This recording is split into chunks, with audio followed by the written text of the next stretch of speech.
આજથી સાવધાન થઈ જાઓ, ભગવાન ના બનો. ઘણા સંતો એવા પણ છે પરમાત્માને પતિ માને છે, હું ભગવાનની સખી છું. એવા ભાવથી ભગવાનની સેવા સ્મરણમાં તન્મય બને છે.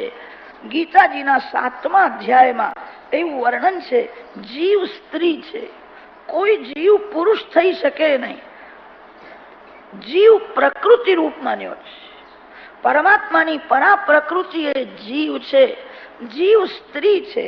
શાસ્ત્રોમાં સ્ત્રીનું લક્ષણ બતાવ્યું છે, જેને ભય લાગે ને સ્ત્રી કહે છે, જે નિર્ભય છે પુરુષ છે.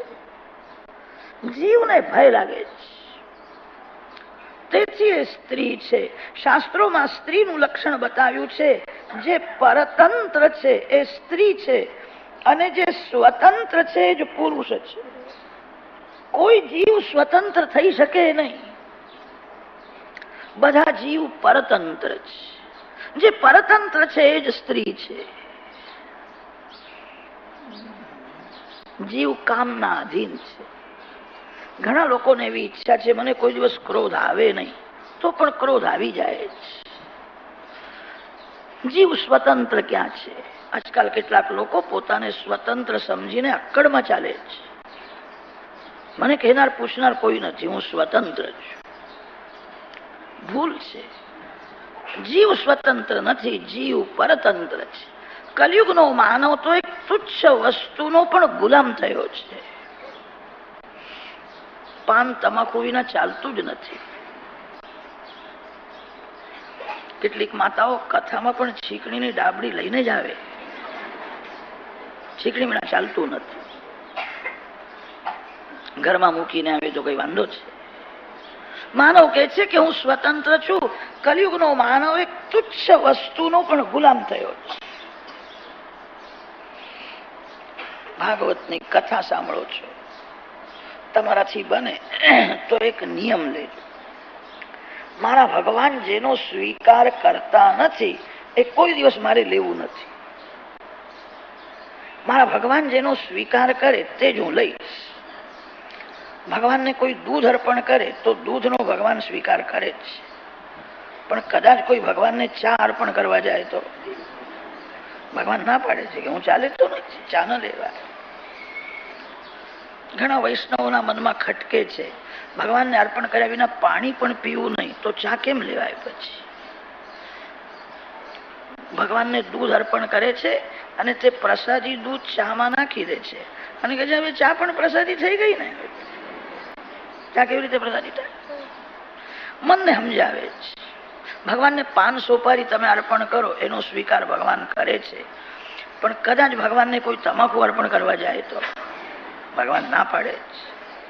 તમાકુ ખાય, તમાકુ સૂંઘે, તમાકુ પીએ એને બહુ બહુ પાપ લાગે. તમાકુ તો તનને બગાડે છે, મનને બગાડે છે. જેનો સ્વીકાર ભગવાન પણ કરતા નથી એ તમે કેમ લો છો? મારા ભગવાન લેતા નથી એટલે મારે લેવું નથી. કલયુગનો માનવ એક તુચ્છ વસ્તુનો ગુલામ થયો છે, પોતાને સ્વતંત્ર સમજે છે. જીવ પરતંત્ર છે, જે પરતંત્ર છે એને જ સ્ત્રી કહે છે. ઘણા સંતો પરમાત્માને પતિ માને છે, હું ભગવાનની સખી છું. સખી ભાવમાં, ગોપી ભાવમાં તન્મય થઈને ભગવાનના ગોલોક ધામમાં જાય છે. હવે કોઈ માનવ સાથે રમવું નથી, હવે ભગવાન સાથે જ રમવું છે. એવા ભક્તો ભગવાનના ગોલોક ધામમાં દિવ્ય ગોપી ભાવ ધારણ કરીને જાય છે, પરમાત્મા સાથે રમે. પરમાત્માને પતિ માનો, પરમાત્માને પિતા માનો, પરમાત્માને સ્વામી માનો. ઈશ્વર સાથે કોઈ પણ એક સંબંધ રાખો. ધ્રુવજીએ સંબંધ જોડ્યો હતો, પરમાત્મા મારા પિતા છે, એમનો હું બાળક છું. ધ્રુવજી મહારાજ મૃત્યુના માથે પગ મૂકીને વૈકુંઠ ધામમાં ગયા. ગઈકાલે કથા વર્ણન કરી છે. મૃત્યોર મૂર્ધનિ પદં દત્વા આરુરોહાદભુતં ગ્રહમ. ધ્રુવ ચરિત્રના સમાપ્તિમાં મૈત્રેય ઋષિએ કહ્યું હતું, આ ધ્રુવ ચરિત્રની કથા એકવાર કચ્છ પ્રાંતમાં નારાયણ સરોવર છે, ત્યાં પ્રચેતાઓએ મોટો યજ્ઞ કર્યો હતો. તે યજ્ઞમાં દેશ દેશમાંથી અનેક સંત મહાત્માઓ ગયા હતા. નારદજી મહારાજ પણ પધાર્યા હતા. પ્રચેતાઓના યજ્ઞમાં સંત સભામાં નારદજીએ ધ્રુવ ચરિત્રની કથા કરી હતી, જે કથા આપને મેં સંભળાવી છે. વિદુરજીએ પ્રશ્ન કર્યો, આ પ્રચેતાઓ કોણ છે? કે તે પ્રચેતસો નામ કસ્યાપત્યાનિ સુરત કસ્યાન્વવાયે પ્રખ્યાતા કુત્ર વા સત્રમાસતે.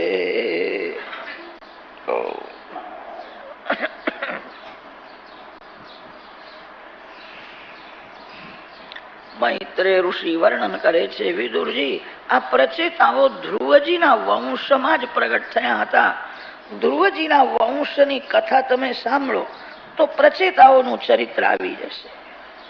ધ્રુવજી મહારાજ ભગવાનના ધામમાં ગયા પછી ધ્રુવજીના પુત્ર વત્સર ગાદીમાં બેઠા છે. વત્સર મહારાજનું લગ્ન સ્વરવીથી રાણી સાથે થયું હતું. આ વંશમાં પુષ્પાર્ણ, તિગ્મકેતુ, ઈશ, ઉર્જ, વસુ, જય એવા અનેક રાજાઓ થયા છે. આ વંશમાં અંગ રાજા થયો. અંગ રાજાનો પુત્ર વેન રાજા થયો છે. અંગ રાજા સદાચારી ભગવત ભક્ત હતા. વેન દુરાચારી નાસ્તિક થયો. માતા પિતા ભૂલ કરે તો પાપી પ્રજા ઉત્પન્ન થાય. અંગ રાજાની ભૂલ નહોતી, રાણીની ભૂલ હતી. રાણીએ ભૂલ કરી હતી અને તેથી દીકરો નાસ્તિક થયો, મા પાપી થયો. એક જ દીકરો હતો. અંગ રાજા પોતાના પુત્રને વારંવાર સમજાવે, માનતો જ નથી. નાના નાના બાળકોને પણ મારે છે. એને પાપની બીક નથી, પરમાત્માને માનતો નથી. દુરાચારી થયો. અંગ રાજા બહુ દુઃખી થયા છે. એક જ છોકરો છે, માનતો નથી. એક સંત અંગ રાજાના ઘેર આવ્યા હતા. સંત સાથે સત્સંગ કર્યો. સત્સંગમાં વિવેક જાગે છે. સત્સંગ કરવાથી સ્વદોષનું ભાન થાય છે. ઘણા સંતો એવા હોય છે, એમને એક અક્ષર બોલવાની ઈચ્છા થતી નથી. સંતો પાસે જઈને બેસો. સંતોનું મૌન એ જ્ઞાન છે. સંત જગતને કેવી રીતે જુએ છે, સંત શું કરે છે, સંતનો વ્યવહાર જ્ઞાન ભક્તિથી ભરેલો હોય. સત્સંગથી જ લાભ થાય છે. સત્સંગ કર્યો. તે સત્સંગમાં સંતે અંગરાજાને કહ્યું, ભગવાન જે સ્થિતિમાં રાખે એ સ્થિતિમાં ભગવાનના ઉપકાર માનવા. ભગવાનના દર્શન જલ્દી થતા નથી. શ્રી કૃષ્ણ કૃપાના દર્શન કરો. મારા ઉપર બહુ કૃપા છે, બહુ કૃપા છે. મારા ઉપર પ્રભુએ જેવી કૃપા કરી છે એવી કોઈ જીવ ઉપર કરી નથી. હું જે ભક્તિ કરું છું તે બહુ જ ઓછી છે. ભગવાનની મારા ઉપર અતિશય કૃપા છે. વારંવાર એવું ચિંતન કરો.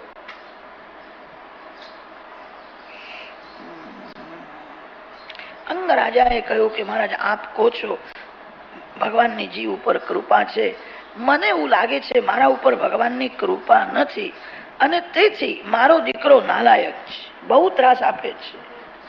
મારા ઉપર ભગવાનની કૃપા નથી. સંત સમજાવે છે તારા ઉપર ભગવાનની બહુ કૃપા છે, તેથી જ આવો નાલાયક દીકરો આપ્યો છે. ભાગવતનો એક સિદ્ધાંત છે, ભગવાન જે સ્થિતિમાં રાખે તે સ્થિતિમાં સંતોષ માનો. ભગવાન જે સ્થિતિમાં રાખે તે સ્થિતિમાં ભગવાનના ઉપકાર માનો. મારી ઈચ્છા અનુસાર થવું જોઈએ એવો દુરાગ્રહ રાખશો નહીં. ભગવાનની ઈચ્છામાં જે પોતાની ઈચ્છા મેળવી દે છે એ જ ભક્તિ કરી શકે છે. ભગવાનની ઈચ્છા અને તમારી ઈચ્છા ભિન્ન હોય તો ભક્તિ થશે નહીં. જગતમાં જે કઈ થાય છે તે ભગવાનની ઈચ્છા અનુસાર થાય છે. એક એવો દ્રઢ વિશ્વાસ રાખો, ભગવાન મંગલમય છે, ભગવાનની ઈચ્છા પણ મંગલમય છે. ભગવાન કોઈ દિવસ બુરું કરી શકે જ નહીં. પ્રભુએ જે કર્યું છે તે યોગ્ય છે. કોઈ પણ ઠેકાણે વિશ્વાસ તો રાખવો જ પડશે. કોઈ જીવમાં તમે વિશ્વાસ રાખો એના કરતા ભગવાનમાં વિશ્વાસ રાખો એ વધારે સારું છે.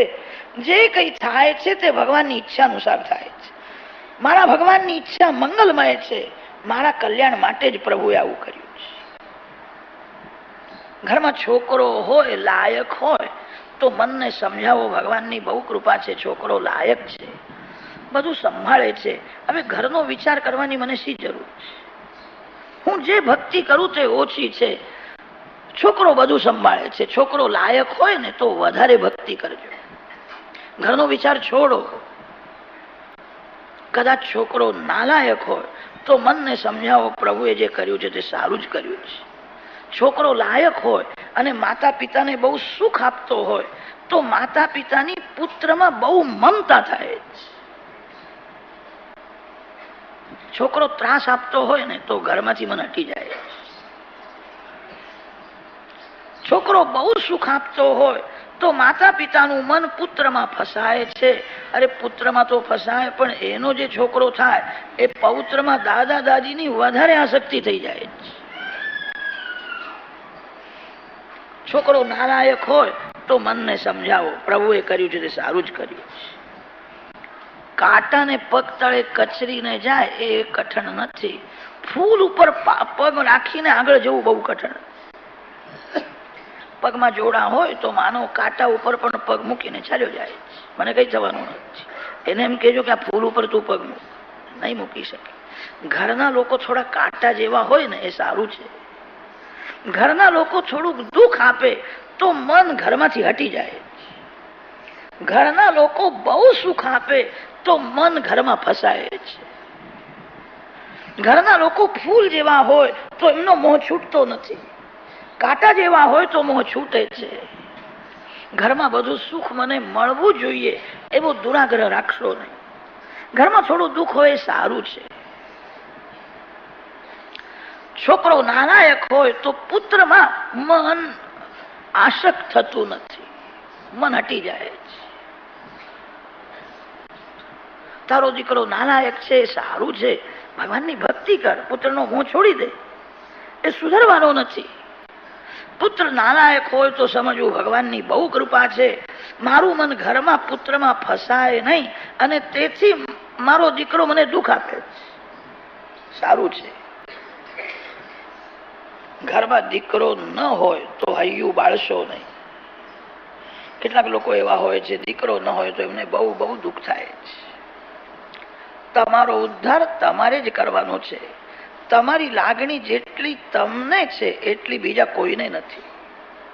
છોકરો શું કરવાનો હતો? કલયુગના છોકરાઓ તો જ્યાં લગ્ન થયું કે માતા પિતાના પ્રેમને ભૂલી જાય. બાલ્ય અવસ્થામાં માને છોડવા તૈયાર નહોતો. 2 મિનિટ માને છોડતો નહોતો. જ્યાં લગ્ન થયું કે મા સાથે રહેવું ગમતું નથી, અલગ થઈ જાય. કેટલાક લોકો એવા થયા છે એમને માની ભૂલ દેખાય છે, પત્નીની ભૂલ દેખાતી નથી, અલગ થાય છે. છોકરો ન હોય તો હૈયું બાળવું નહીં. પ્રભુએ જે કર્યું છે તે સારું જ કર્યું છે. મારો ઉદ્ધાર મારે જ કરવો છે. લોકો આશા રાખે છે છોકરો હોય તો દીવો કરશે. કલયુગમાં તો એવા છોકરાઓ હવે પાકે છે મા બાપનો દીવો ઉલવી નાખે છે. નવો દીવો કરતા નથી, બહાર બહુ રખડે. મા બાપે જે દીવો કર્યો હોય તે પણ ઉલવી નાખે છે. છોકરો ન હોય સારું છે. પ્રભુએ જે કર્યું તે યોગ્ય કર્યું છે. મારો ઉદ્ધાર મારે જ કરવો છે. કલયુગના છોકરાઓને માતા પિતાનું શ્રાદ્ધ કરવાની ફુરસદ નથી હોતી. માતા પિતાના ઉપકાર ભૂલી જાય છે. લગ્ન થયા પછી સ્ત્રીમાં એવો મોહ થઈ જાય છે. સ્ત્રી જે કે છે એ જ સાચું લાગે છે, સારું લાગે છે. છોકરો ન હોય તો સમજવું ભગવાનની બહુ કૃપા છે. મારા હાથે મારે બધું વાપરી નાખવું છે. છોકરો નથી એ સારું છે. ભગવાન તમને જે સ્થિતિમાં રાખે તે સ્થિતિમાં સંતોષ માનજો તો ભક્તિ થશે. ભક્તિનો શત્રુ લોભ છે. જેના મનમાં કોઈ પણ લોભ હોય એ ભક્તિ કરી શકે નહીં. સંતોષ જેના મનમાં છે એ જ ભક્તિ કરી શકે છે.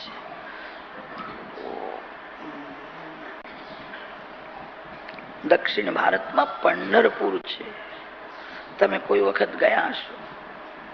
પંઢરપુરમાં શ્રી વિઠ્ઠલનાથજી મહારાજ વિરાજેલા છે.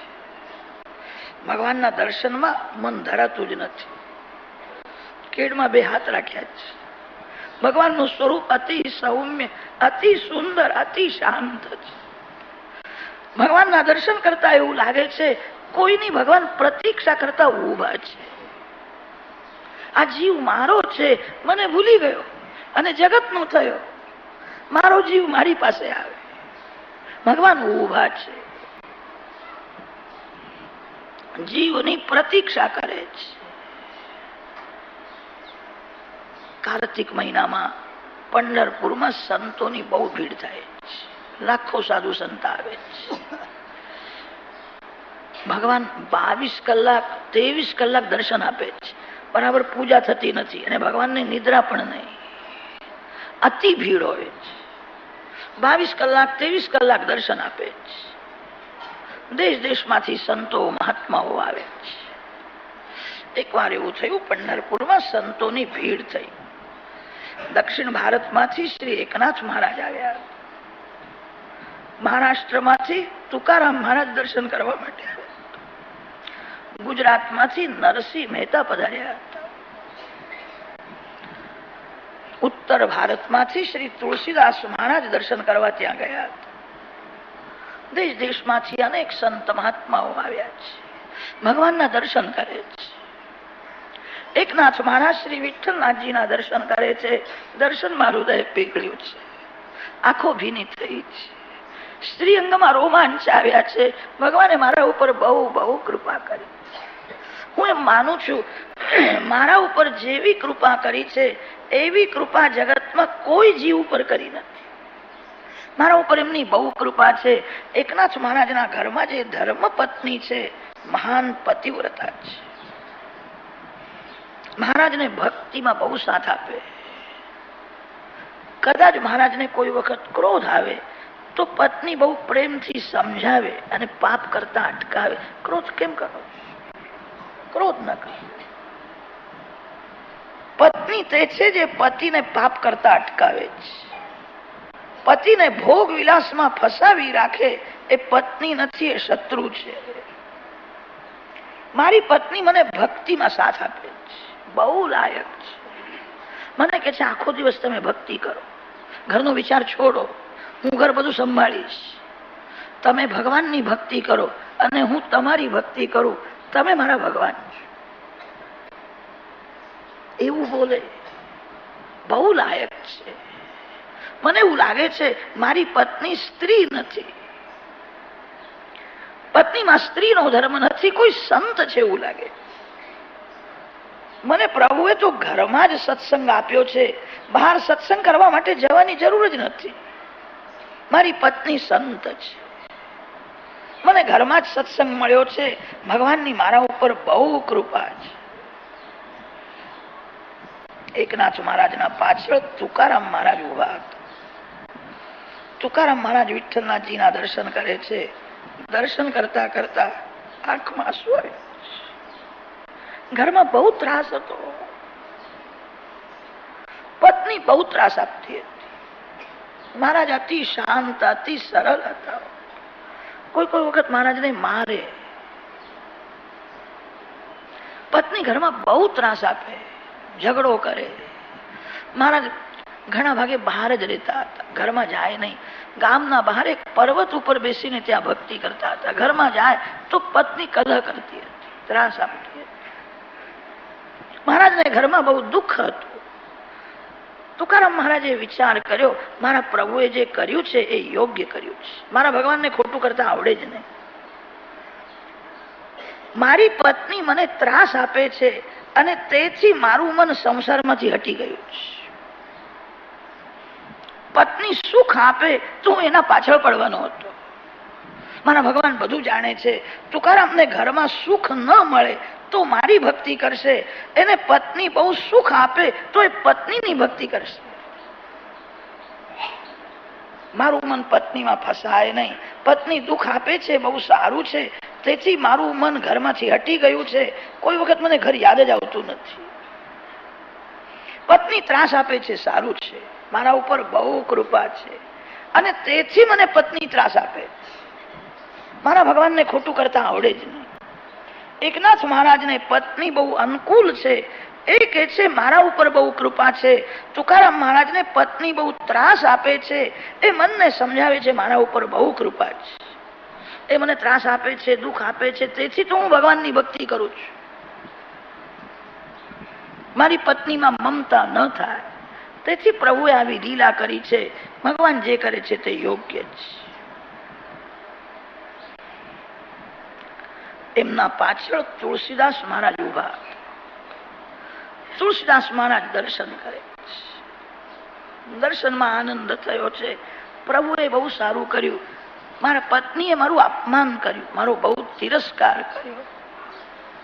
પિયરમાં એને હું પ્રેમથી મળવા માટે ગયો હતો, મારો એને બહુ તિરસ્કાર કર્યો. સારું થયું. મારા ઉપર ભગવાનની બહુ કૃપા છે અને તેથી તો પત્નીએ મારો તિરસ્કાર કર્યો. પ્રભુએ જે કર્યું છે તે યોગ્ય છે.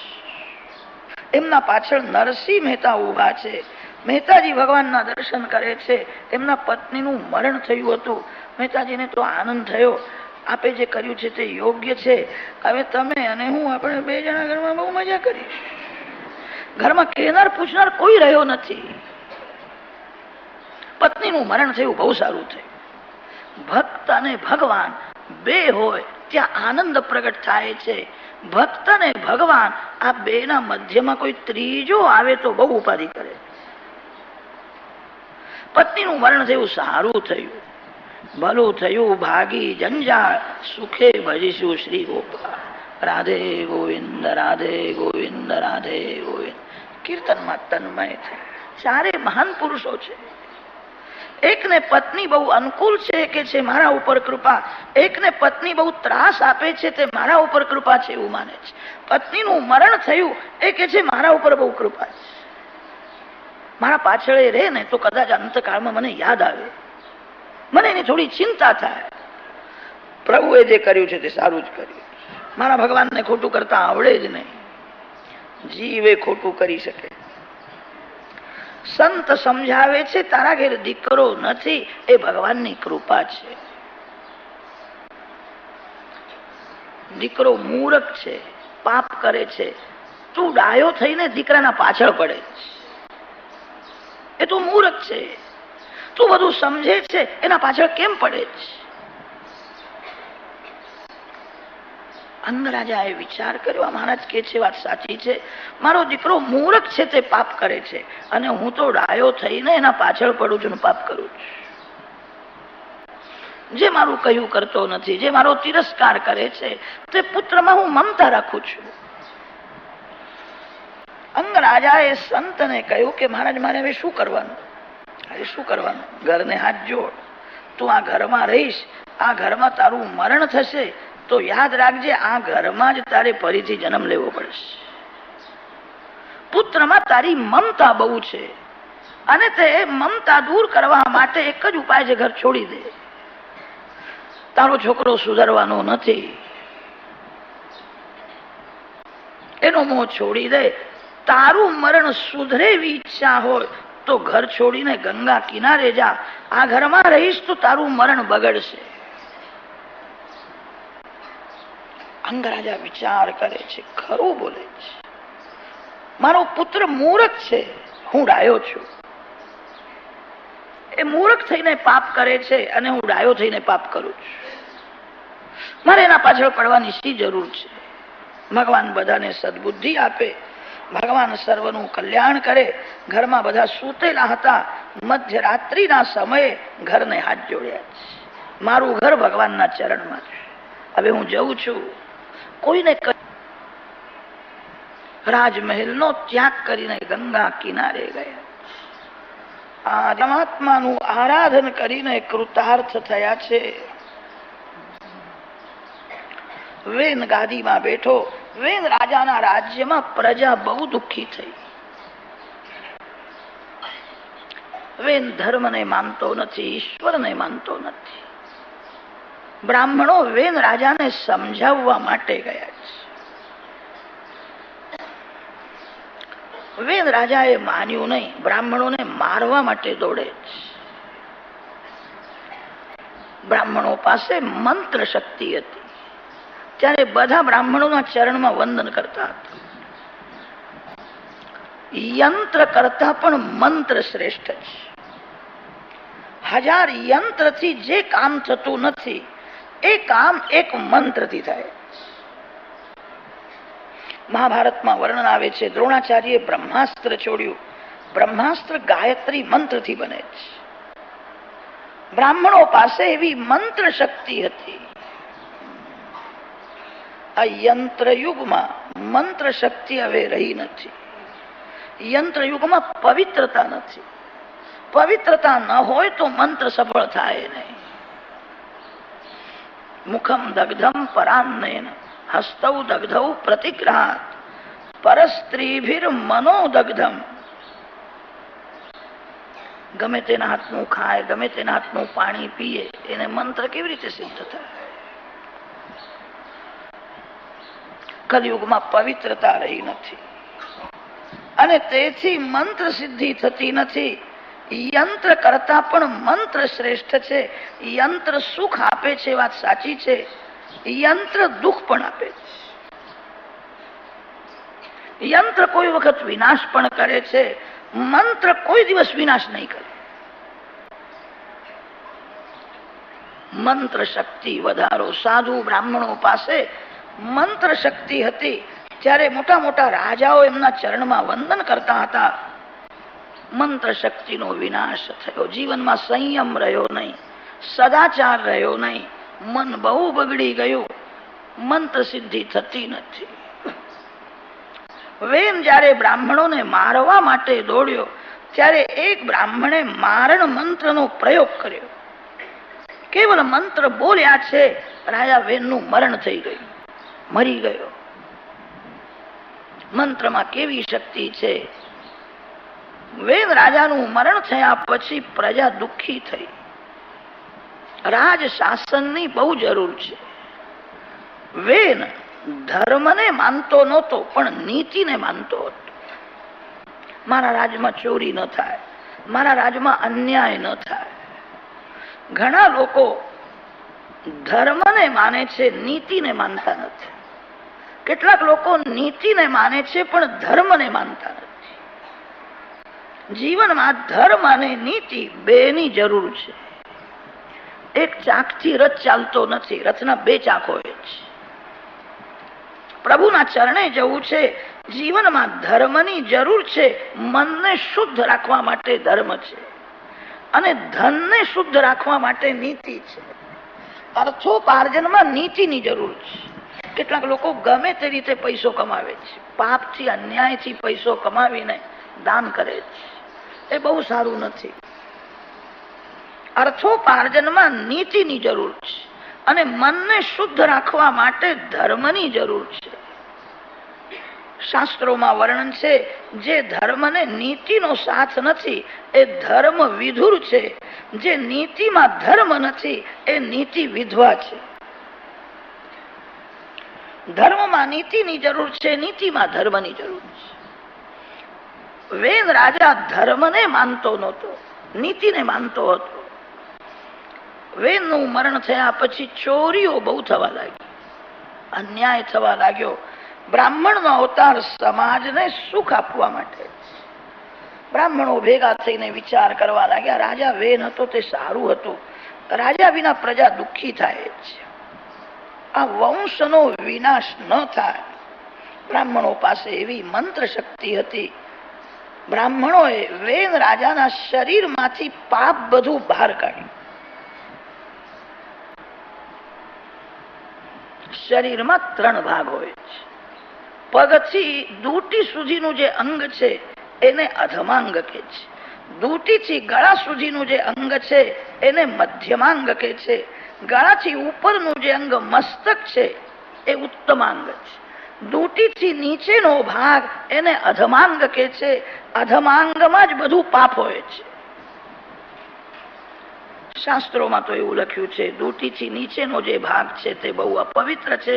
સ્પર્શ થાય તો હાથ ધોવો જોઈએ, એવું લખ્યું છે. દૂટીથી પગ સુધીનું અંગ અધમાંગ છે. અધમાંગમાં જ પાપ હોય છે. બ્રાહ્મણો પાસે એવી મંત્ર શક્તિ હતી. મંત્ર શક્તિ દ્વારા વેદ રાજાના શરીરમાં જે પાપ હતું એ પાપને બહાર કાઢ્યું. બ્રાહ્મણો વેદ મંત્ર બોલી નારાયણની સ્તુતિ કરે છે. અમારી ઈચ્છા છે આ વંશનું રક્ષણ કરો, આ વંશનો વિનાશ ન થાય. જે બ્રાહ્મણ 3 વાર બરાબર સંધ્યા કરે છે, જેને ગાયત્રીના 3 પુરસ્ચરણ કર્યા છે, 24 લાખનું એક પુરસ્ચરણ થાય છે, એ બ્રાહ્મણ જે બોલે તે ભગવાન સાચું કરે છે. બ્રાહ્મણ એ જ ભગવાનનું મુખ છે. બ્રાહ્મણોને લાગણી થઈ આ વંશનો નાશ ન થાય, આ વંશ વધવો જોઈએ. સ્વયંભૂ મનુનો વંશ છે. ભગવાનની પ્રાર્થના કરે છે, તમારા જેવો દીકરો થાય એવી કૃપા કરો. ભગવાને કહ્યું કે મારા જેવો તો હું જ છું, મારા જેવો બીજો કોઈ મળતો નથી. બ્રાહ્મણોનું વચન સત્ય કરવા માટે ભગવાન પૃથુ રાજાના સ્વરૂપે પ્રગટ થયા છે. ભગવાનનો એ અંશાવતાર છે. પૃથુ રાજાને રાજ્યાભિષેક કર્યો છે. પૃથુ મહારાજ પ્રજાની પૂજા કરે છે, આખો દિવસ પૂજા કરે છે. જે પૂજાની સમાપ્તિ કરે છે એના હાથે પાપ થાય છે. જે સર્વકાળ પૂજા કરે એના હાથે પાપ થતું નથી. તમારું પાપ છૂટી જાય એવી ઈચ્છા હોય, આખો દિવસ પૂજા કરો, પૂજાની સમાપ્તિ ન કરો. કદાચ તમને શંકા થશે, મહારાજ આખો દિવસ પૂજા કરવાની, અમારે પ્રવૃત્તિ બધી છોડવી પડશે? પ્રવૃત્તિમાં પણ પૂજા કરો. ભગવાનની પૂજા કેવલ મંદિરમાં જ થાય છે એવું નથી. ભગવાન સર્વનો આધાર છે. ભગવાન સર્વશક્તિમાન છે. ભગવાન સર્વ કાળમાં વિરાજેલા છે. દેશ કાળની ઉપાધિ ઈશ્વરને નથી. ઈશ્વર સર્વમાં અને સર્વકાળ વિરાજેલા છે. ભગવાનની પૂજા કેવલ મંદિરમાં જ થાય છે એવું નથી. સર્વકાળ થાય છે, સર્વ ઠેકાણે થાય છે. માર્ગે ચાલતા પણ ભગવાનની પૂજા કરો. જે માર્ગમાં ભગવાનની પૂજા કરતો નથી એનું મન બગડે છે, એ પાપ કરે છે.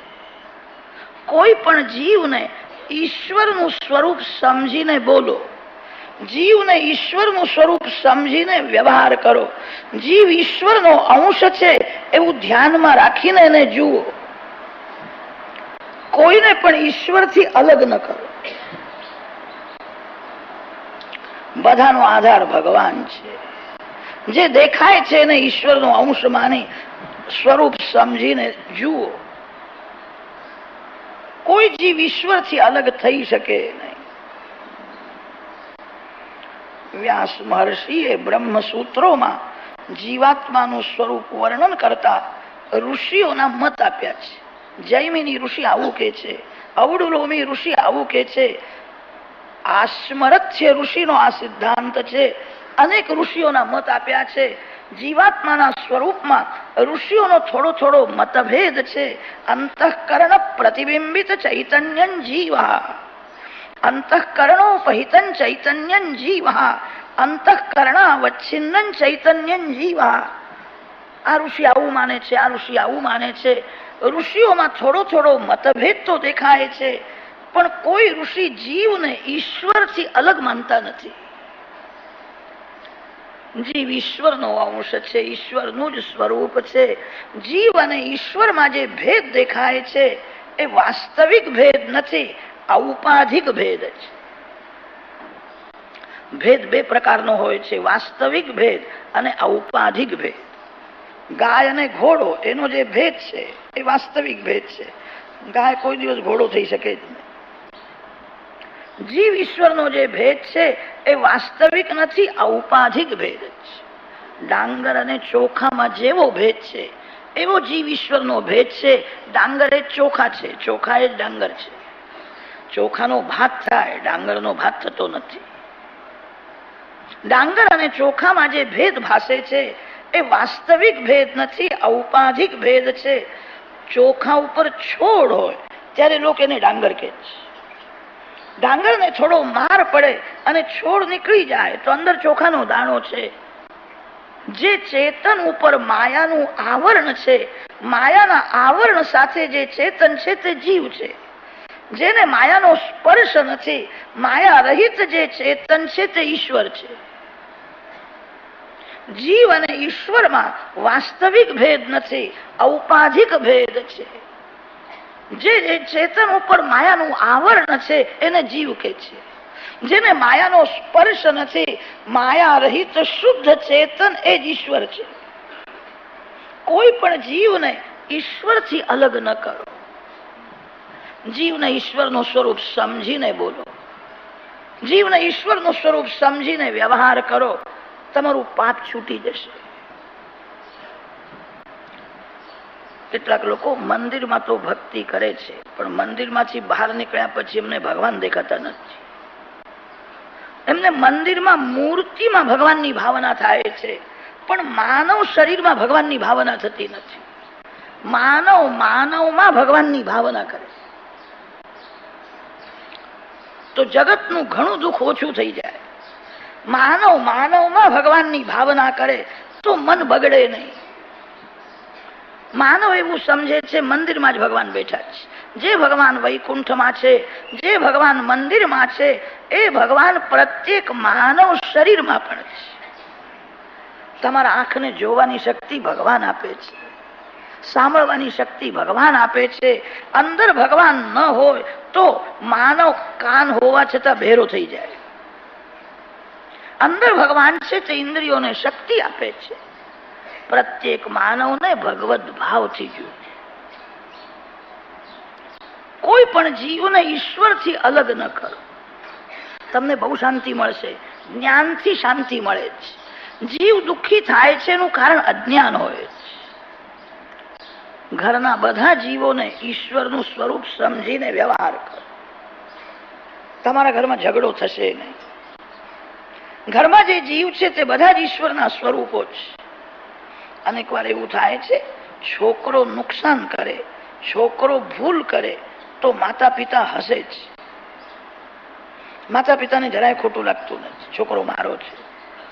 છોકરો નુકસાન કરે છે, ભૂલ કરે છે, જરાય દુઃખ થતું નથી. કદાચ નોકર નુકસાન કરે તો, નોકર કઈ ભૂલ કરે તો ક્રોધ આવે છે. કેટલાક નોકરને સંભળાવે છે, તને અક્કલ નથી, તું મૂર્ખ છું. લાકડીનો માર ભૂલાય, શબ્દનો માર ભૂલાતો નથી.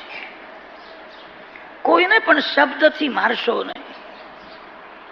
નોકર સાંભળશે એને દુઃખ થશે, મારી ભૂલ થઈ ત્યારે મને ગાળો આપી હતી. દીકરો ભૂલ કરે છે ત્યારે માનવને દુઃખ થતું નથી. અરે પુત્રમાં પરમાત્મા છે, એ જ પરમાત્મા નોકરમાં પણ છે. સર્વ જીવોમાં જે ઈશ્વરના દર્શન કરે છે એનાથી પાપ થતું નથી. કેટલીક માતાઓ એવી હોય છે, દીકરીમાં ભગવાન દેખાય છે પણ વહુમાં ભગવાન દેખાતા નથી. દીકરી ભૂલ કરે તો માને જરાય દુઃખ થતું નથી, અને વહુ ભૂલ કરે તો થોડું સાસુપણું બજાવે છે, મોટી છે. અને તેથી ઘરમાં ઝઘડો થાય. તમારા ઘરમાં ઝઘડો ન થાય. ઘરના બધા જીવોને ઈશ્વરનું સ્વરૂપ સમજીને વ્યવહાર કરો. કોઈ પણ જીવને એ ઈશ્વરથી અલગ ન કરો. જીવને સંતોષ આપવો એ ભગવાનની પૂજા છે. ભગવાનની પૂજા કેવલ મંદિરમાં જ થાય છે એવું નથી. કોઈ પણ જીવને તમે સંતોષ આપો. કોઈને તરસ લાગી હોય એને પ્રેમથી ઠંડુ જળ આપો. પાણી પીનારો એ ભગવાનનું સ્વરૂપ છે, એવો ભાવ રાખીને પ્રેમથી જળ આપો. એ પૂજા છે. પૂજા કેવલ મંદિરમાં જ થાય છે એવું નથી. તમારા આંગણે કોઈ પણ આવે ને એને ભગવાનનું સ્વરૂપ માનજો. કેટલીક માતાઓ એવી હોય છે, બે ચાર જણ કોઈ આવે ને તો રાજી થાય છે, પ્રેમથી જમાડે છે. અને કેટલીક માતાઓ તો એવી પણ હોય છે, ભોજનના સમયે બે ચાર જણ આવે તો એમનું હૈયું બળવા લાગે છે. 4 જણા છે, મારા ઘરનું કેટલું ખાઈ જશે, હવે ફરીથી લોટ બાંધવો પડશે. તમારા આંગણે જે આવે એને ભગવાનનું સ્વરૂપ માનજો. તમારું ખાવા માટે કોઈ તમારા ઘરે આવતો, તમારા ઘરમાં જેનો ભાગ હશે એ જ આવે. એનો ભાગ લેવા માટે આવ્યો છે, તમારું ખાવા માટે આવ્યો નથી. આજ એનો ભાગ તમે એને ન આપો તો એક દિવસ વ્યાજ સાથે આપવો પડશે. જે આવ્યો છે ને ભગવાનનું સ્વરૂપ માનજો. તમારા આંગણે જે આવ્યો છે એનો ભાગ મારા ઘરમાં છે. એ મારું ખાવા આવ્યો નથી, એ પોતાનો ભાગ લેવા આવ્યો છે. કોઈ પણ જીવને ઈશ્વરથી અલગ ન કરો. જીવને ઈશ્વરનું સ્વરૂપ સમજીને વ્યવહાર કરો તો તમારો વ્યવહાર ભક્તિમય થશે. પૃથુ મહારાજ આખો દિવસ પૂજા કરતા હતા. એનો અર્થ એ છે મારા રાજમાં કોઈ દુઃખી ન થાય, મારા રાજમાં કોઈ ભૂખ્યો ન રહે, મારા રાજમાં કોઈ ઉઘાડો ફરે નહીં, મારા રાજમાં કોઈના ઘેર ઝઘડો થાય નહીં. બધાને સુખી કરવાની એમની ભાવના છે. તમને સુખ જોઈએ છે, તમે બીજાને સુખ આપશો તો જ તમે સુખી થશો. તમે બીજાને જે આપો છો એ તમને મળવાનું છે. બીજાને તમે દુઃખ આપશો તમે દુઃખી થશો. કોઈ માનવ સાથે તમે કપટ કરશો, તમારી સાથે કોઈ કપટ કરશે. આ સંસાર ભાવમય છે. જીવને ઈશ્વરનું સ્વરૂપ માનીને સંતોષ આપે એ ભગવાનની ભક્તિ છે. યેન કેન પ્રકારેણ યસ્ય કસ્યાપી દેહિનઃ સંતોષમ જનયેદ્રામ તદેવેશ્વર પૂજનમ.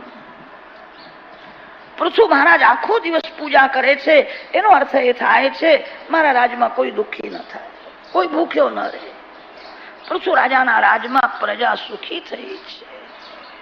જ્યાં ધર્મ છે ત્યાં ધરતીમાં બધું જ આપે છે. જ્યાં ધર્મ નથી ત્યાં ધરતીમાં બધું ગળી જાય છે. વાછડો હોય ને તો જ ગાય માતા દૂધ આપે છે. વાછડો ન હોય તો ગાય માતા બધું દૂધ ગળી જાય. ગાયમાં દૂધ હોય છે પણ વાછડો હોય તો જ ગાય દૂધ આપશે. ધર્મ દીકરો છે અને ધરતી માં છે. જે ઘરમાં ધર્મ છે એ ઘરમાં અન્નપૂર્ણાજી છે. જે ઘરમાં ધર્મ છે એ ઘરમાં લક્ષ્મી છે. ભારતમાં દુકાળ આવે નહીં, લોકો આવે ધર્મ પાળતા નથી.